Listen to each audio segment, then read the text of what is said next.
Dito kami nagkakalkal minsan. Marami kaming makukuha dito ng mga kaibigan ko. Ewan ko ba kung may ma-nek-nek kami dito. Ay, hala, may sapatos. Oh, ay kaso lang nga, sira.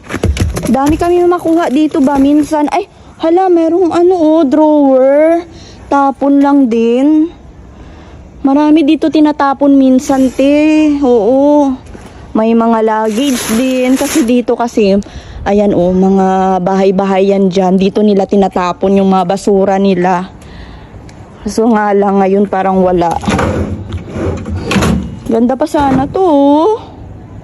Dito kasi sa basurahan, minsan kasi kapag Sunday, Linggo, ang daming tinatapon mga luggage, kung ano-ano lang, mga bag, mga sapatos. Kaya yung ibang mga ka-churchmate ko, nagkakalkal yan dito, marami silang makukuha. Ang galing kasi dito kasi, itong village na dito, dyan sila nagtatapon kung ano-ano lang. Ang cute. Ang uwi, ang cute. Uy, grabe, alas 6 na uwi na ako. Ay, curfew ko. Pero alas 8 pa man yung curfew ko. Makaabot pa ako nito sa Chunmun. Dito lang kasi ako sa Yunlong. So, malapit lang.